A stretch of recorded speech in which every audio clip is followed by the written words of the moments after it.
Cette fois pour parler, je le disais, d'une entreprise publique, l'ANADEC.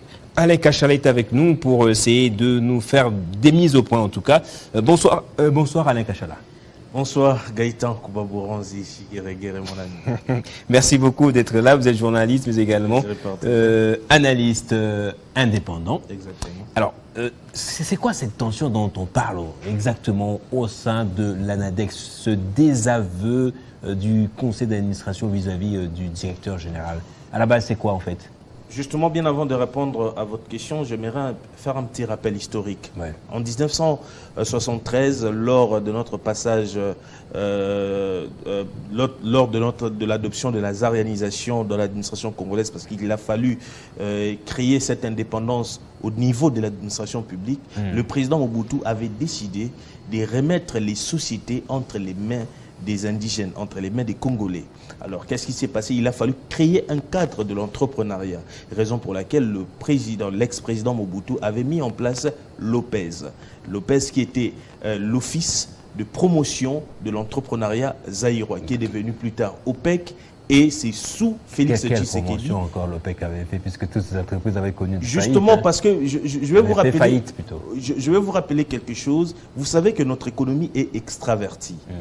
Tout ce que nous investissons ici en RDC n'est détenu que par des étrangers. Et la République démocratique du Congo s'est dotée d'un service, d'un établissement public capable de booster l'entrepreneuriat congolais pour avoir demain des Tony Elumelu congolais, des personnes qui investissent pour leur pays et les capitaux sont réservés pour leur pays. Et raison pour laquelle l'ANADEC a tiré son sens lorsque Félix Tshisekedi est arrivé au pouvoir. Qu'est-ce que Félix Tshisekedi a fait? Félix Tshisekedi a transformé, a muté l'OPEC vers l'ANADEC en lui dotant des moyens. Et le DG, lorsqu'il est arrivé en fonction, il n'a trouvé que 3,5 millions de dollars. Pourtant, l'établissement public était sous-logé à Kinshasa et dans les provinces. Pouvez-vous imaginer, près de 50 ans d'existence, un tel établissement public manquait de sièges, manquait d'installations. Dans un Congo qui se développe, c'était totalement inadmissible. Le directeur général, le professeur Godefroy Kizaba, qui est mis en cause, hein, Godefroy Kizaba et NKPC. Le professeur Godefroy a pris la noble initiative aujourd'hui de doter à la NADEC près de 11 sièges dans les représentations de la NADEC au niveau des provinces. Ici, dans la ville-province de Kinshasa, la NADEC est passée des locataires à propriétaires, ce qui n'a jamais été fait depuis 50 ans. Non seulement ça, on parle de la NADEC aujourd'hui comme étant l'un des poumons de boostage de l'entrepreneuriat congolais. Raison pour laquelle, oui, actuellement... On parle de la NADEC où? On parle de la NADEC au niveau de l'administration publique parce que je vais vous rappeler, en octobre 2023, le chef de l'État Félix Tshisekedi a inauguré la maison de l'entrepreneuriat et de l'innovation. Ce qui veut dire que le chef de l'État a voulu donner un sens très élevé lorsqu'il a parlé surtout de la création des millionnaires congolais. La création des millionnaires congolais viendra d'où? Justement par l'impulsion de l'entrepreneuriat. Il faut pousser les Congolais à être des entrepreneurs. Il faut pousser les Congolais à entreprendre. C'est en ce moment-là que vous aurez votre économie entre vos mains. C'est en ce moment-là que l'économie sera introvertie et une économie orientée vers vous-même. Au moment où l'économie est extravertie, ce sont vos capitaux qui se volatilisent. Et raison pour laquelle le DG, Godefroy Kizaba, a mis en place une méthodologie d'abord d'humaniser, d'opérationnaliser ce service de l'État, chose qui n'a pas plu à ses détracteurs, certains administrateurs qui ont utilisé plusieurs manœuvres politiciennes justement pour salir le travail qu'il a déjà réalisé en peu de temps. Ne me dites pas qu'on lui en veut juste parce qu'il a doté l'entreprise publique d'un siège. Mon frère, nous sommes dans un pays où la nullité ne supporte jamais l'excellence. Nous sommes dans un pays où quand quelqu'un mérite une place et qu'il est en train de travailler pour l'intérêt de la population congolaise, il est voué à l'échec. On fait tout pour l'écarter. Tout simplement parce qu'il ne veut pas être dans les combines. Il ne veut pas être derrière les louches des corruptions. Il veut être au service de son pays, répondant justement à la vision entrepreneuriale de Félix Tshisekedi. Félix Tshisekedi, qu'est-ce qu'il a dit? Le président de la République veut créer des millionnaires, mais il faut doter à ses services, l'ANADEC, l'Agence nationale de développement de l'entrepreneuriat congolais, des moyens conséquents. L'ANADEC souffre de moyens. L'ANADEC n'a pas assez de moyens pour son fonctionnement. Mais l'ANADEC a la responsabilité d'inciter les Congolais à créer des entreprises, de prendre même ceux qui sont dans l'informel, de les intégrer dans la philosophie de l'entrepreneuriat. Et vous savez la conséquence de tout ça? La croissance économique. La conséquence de tout ça, toutes les régies financières des collectes des recettes de la République seront outillés, auront suffisamment de ressources pour faire vivre ces pays. Bref, la NADEC a pour rôle primordial d'accompagner la croissance de la République démocratique du Congo en boostant le secteur de l'entrepreneuriat. On ne veut pas que dans notre pays, les domaines, les secteurs tertiaires par exemple, où les Congolais doivent travailler d'arrache-pied, soient détenus par les étrangers. C'est une honte pour nous que toutes les entreprises que nous avons ici appartiennent aux étrangers, à commencer par l'aviation, télécommunications, même dans les services agroalimentaires. Où est notre souveraineté économique? La souveraineté économique d'une nation, le cas de Nigeria, où vous trouvez des banques qui appartiennent aux Nigérians, vous trouvez des sociétés d'aviation, des sociétés de restauration et d'hébergement qui appartiennent aux nationaux. C'est ça la force d'une économie. Et au moment où vous faites face, vous faites face au dynamisme mondial de l'économie, mais vous avez la capacité de résister à tous vents et marées. Alors là, vous allez un peu dans la globalisation, mais j'aimerais qu'on contextualise davantage le sujet. Je veux qu'on en parle un peu plus, c'est le fonctionnement de l'ANADEC. Dans quelle mesure et comment l'ANADEC développe l'entrepreneuriat congolais, l'entrepreneuriat congolais plutôt en tant qu'entreprise publique? Exactement. L'ANADEC, dès par sa mission, l'ANADEC est un service, est un établissement public qui a le rôle d'accompagner l'entrepreneuriat des Congolais. Qu'est-ce que l'ANADEC fait?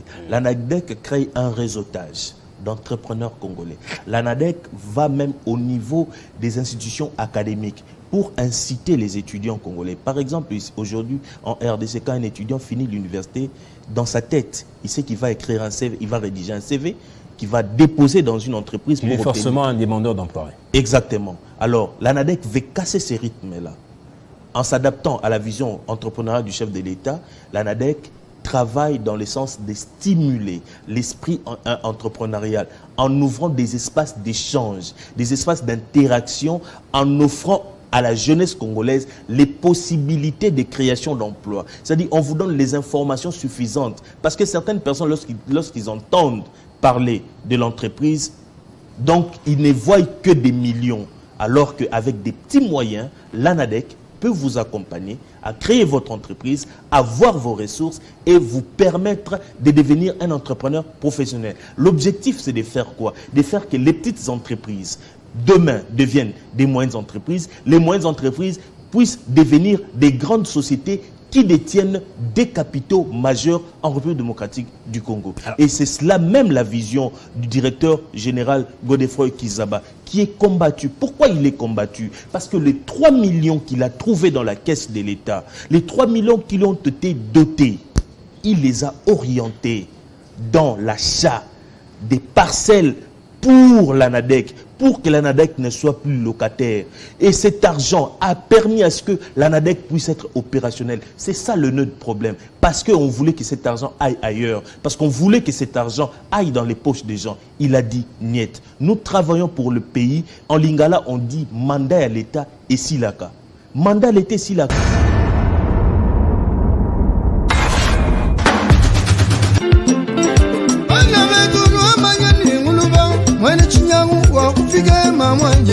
Mulube wakaje chombo chama mukumala Mulube wibataye kwa bukashije Mulube mulubakela makota mulwe. Conseil d'administration. Il est désavoué. Comment ce désaveu se conçoit-il en fait? Comment il est exprimé? Oui. Ce désaveu se conçoit dans quelle dimension? Les fonds ont été à la disposition du conseil d'administration. Il a fallu prendre une décision pour savoir comment ces fonds devaient être mobilisés. Le professeur, étant expérimenté dans l'entrepreneuriat, avec l'information qu'il avait de l'état d'âme de cette société, de cet établissement public, il dit, commençons par, posons les jalons. Les jalons, c'est doter à cet établissement public les infrastructures nécessaires pour son fonctionnement. C'est à ce niveau-là qu'il a eu des problèmes. Donc ça, j'ai compris. Le conseil d'administration l'a désavoué comment? Est-ce qu'il est démis de ses fonctions? Il n'est même pas démis de ses fonctions. La tension, elle est juste verbale ou elle est pressentie? Comment est-ce qu'ils sont en confrontation? C'est une tension verbale parce qu'elle n'a aucun fondement administratif. Cette tension-là ne cadre même pas avec le règlement intérieur portant fonctionnement et organisation de l'ANADEC. Qu'est-ce qui se passe actuellement? Il y a usurpation d'autorité. Comment pouvez-vous admettre qu'un administrateur lambda, subalterne au directeur général, puisse se permettre des permutations des postes au sein des services de l'ANADEC? Comment pouvez-vous admettre qu'un administrateur puisse saisir les clés de certains bureaux de la maison de l'entrepreneuriat? Ce qui veut dire que tout ce que ces gens-là ne veulent pas, pour eux, il ne devrait pas y avoir un certain Godefroy Kizaba à la tête de on l'empêche de travailler, justement. Pourquoi on l'empêche de travailler? Parce qu'il n'est pas kassaïen. Pouvez-vous imaginer cela? On l'empêche de travailler parce qu'il n'est pas kassaïen. On l'empêche de travailler parce qu'il ne veut pas tomber dans les manœuvres de caniveaux, de corruption, de détournement. Depuis qu'il est là, à son actif, 8 mois déjà, aucune tâche de corruption, aucune tâche de détournement et il n'y a même pas d'arriéré de salaire dans cet établissement public. Godefroy Kizaba, nous, ce que nous demandons, moi en tant que journaliste, après avoir appris ces informations, ce que je veux demander au chef de l'État, qu'il aide les membres des conseils d'administration. Ce n'est pas simplement l'ANADEC. L'ANADEC fait partie de tous ces établissements publics qui sont victimes des prédations politiciennes. Lorsque les gens amènent au niveau de l'administration publique des langages politiciens, dans le sens de dire que nous, on a fait autant d'années de combat, tout ça, on devrait être en avant-plan et vous en arrière-plan, alors ça frise.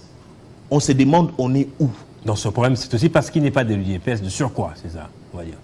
Être de l'UDPS ou pas, la responsabilité revient au chef de l'État. Ne pensez-vous que le chef de l'État avait commis une grosse aberration de placer à la tête de l'ANADEC quelqu'un qui est routinier, qui est chevronné dans l'entrepreneuriat? Je doute fort. Même ceux qui sont ses subalternes, c'était l'idée, c'était l'initiative prise par le chef de l'État. Alors je ne pense pas que le chef de l'État aurait commis une erreur de placer de telles personnes à la tête de l'ANADEC. Je vais demander au président de la République, Monsieur le Président de la République, cette responsabilité vous revient de redresser les choses au sein de l'ANADEC. Vous avez un rêve. Ce n'est pas un rêve fou.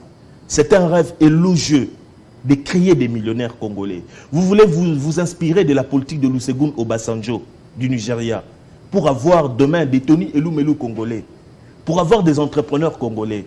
L'ANADEC est ce service de l'État qui a besoin de fonctionner. L'ANADEC est ce service de l'État qui a besoin de votre arbitrage, de votre sagesse institutionnelle pour que se taisent à jamais ces discordes qu'on est en train d'observer. Moi, je suis journaliste, mais je crois en cette vision que vous avez. Je crois en cette vision et je pense sincèrement, si vous jouez votre rôle de père de la nation, du garant du bon fonctionnement des institutions, l'ordre sera rétabli au sein de l'ANADEC. À ce stade, la seule solution, c'est de se remettre à l'arbitrage du chef de l'État. Il n'y a pas d'autre moyen pour endiguer cette crise administrative. Ça, c'est la première démarche. La deuxième démarche, c'est aussi des sensibiliser. C'est le dernier recours. Le chef de l'État, c'est le dernier recours.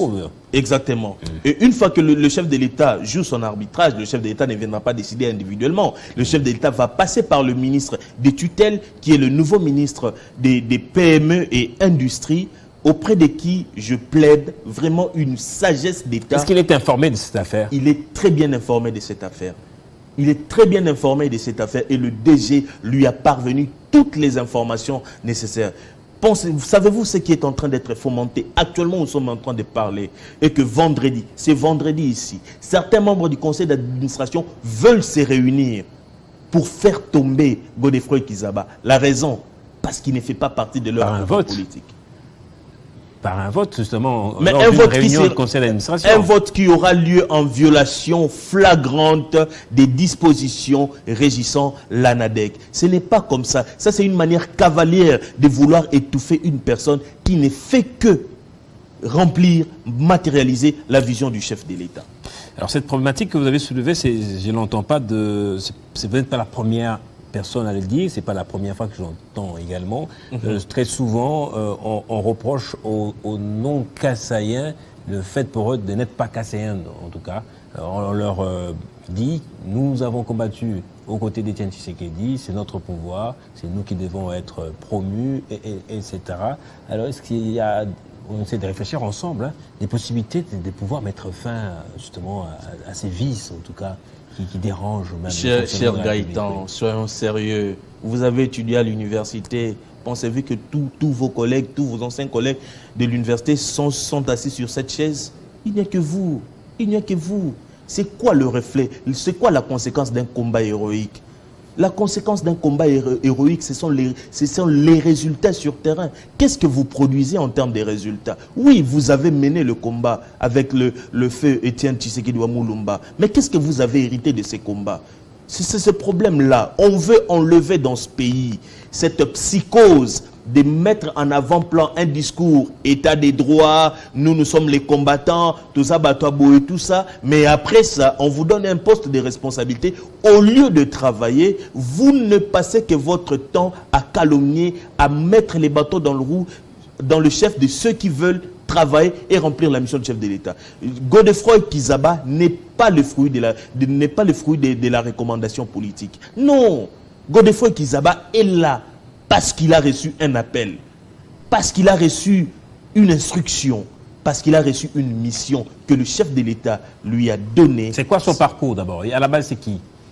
Godefroy Kizaba, d'abord, c'est un professeur d'université en Belgique qui a passé son temps à gérer des grands services en Europe et il a accepté de venir au pays expressément sur invitation du chef de l'État en vue de gérer l'ANADEC.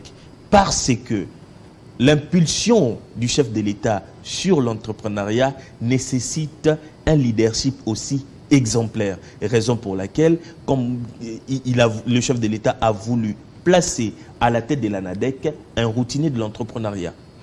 Merci beaucoup Alain Kachala pour toutes ces précisions. Peut-être un dernier mot de votre part. Je voudrais aussi marteler sur une question assez importante parce que ce que subit l'ANADEC, c'est aussi les cas pour certains services publics, en l'occurrence la Caisse nationale des péréquations. La Caisse nationale des péréquations, j'ai des informations très sérieuses, ça fait très longtemps que cette caisse peine à s'opérationnaliser. Tout simplement parce qu'il y a une mauvaise foi politique. Il y a une mauvaise foi politique. Mon frère, nous sommes en train de nous plaindre non seulement du problème d'emploi en RDC, mais c'est ce problème-là d'équilibre de développement. Observez l'exode rural qui se passe dans notre pays. Comment les gens quittent des territoires en territoire parce qu'il y a la faim, parce qu'il y a la pauvreté. Aujourd'hui, la République démocratique du Congo, à travers sa constitution, l'article 181 de la constitution, institue la Caisse nationale des péréquations comme étant la sagesse de développement équilibré de la RDC. Mais ce service de l'État n'est pas outillé, ce service de l'État n'est pas financé. Depuis la conférence du gouverneur de Mbandaka, le chef de l'État avait insisté pour l'opérationnalisation de la Caisse nationale des péréquations. Mais je vous dis, c'est comme Maï Namukongwali Bata. Je vous parlerai par exemple du projet de 145 territoires. Oui, c'est un projet élogieux. Nous voyons les écoles qui sont en train d'être construites. Mais ce projet-là ne respecte pas l'équilibre de développement. Parce que ce projet-là met en place une dotation uniforme d'un fonds pour tous les territoires, pour tous les 45 territoires. Mais mon cher Gaëtan, tous les territoires n'ont pas les mêmes problèmes. Tous les territoires n'ont pas les mêmes problèmes. Malgré les écoles construites, malgré tout ce qui est en train d'être fait dans le projet de 145 territoires, qu'est-ce que nous observons comme lacune? Les disparités demeurent existantes. 2, il y a un problème d'équilibre de développement entre les entités territoriales décentralisées. 3, jusqu'aujourd'hui, la pauvreté continue. La pauvreté s'accentue dans les entités territoriales décentralisées. Pourquoi? Parce que le projet PEDEL 145 territoires géré par BESECO n'a qu'une durée de 3 ans, une fois renouvelable. Par contre, le travail de la CNP consiste à financer les territoires selon les besoins de développement. Alors, bon, c'est vrai que ce n'est pas l'objet de l'émission. Vous voudrez que l'on annule le PDS 145 territoires, que l'on intègre cela non, dans le CNP.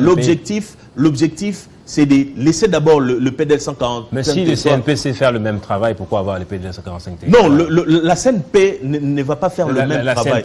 La CNP va faire un travail structurel, un travail d'équilibre de développement. On ne peut pas donner à Kinshasa 10 millions et donner, par exemple, à Lubumbashi 10 millions. Kinshasa et Lubumbashi n'ont pas les mêmes proportionnalités de fonctionnalités, tant au niveau des infrastructures qu'au niveau, par exemple, de la desserte en eau et en électricité. Les besoins sont différents.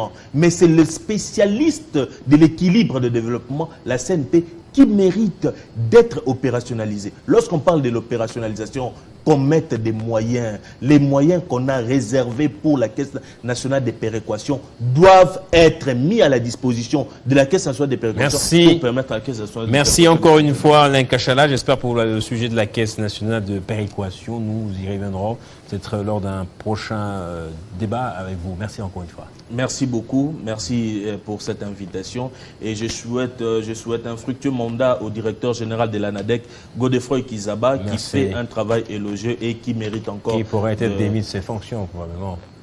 Ce sera un travail difficile. Merci à vous d'avoir suivi ce Kin Direct. J'étais ravi de vous le présenter ce soir ici avec nous. Vous suivrez le journal dans quelques minutes. Quant à moi, je vous dis au revoir. Je vous retrouve demain, jeudi, dans Version Croisée.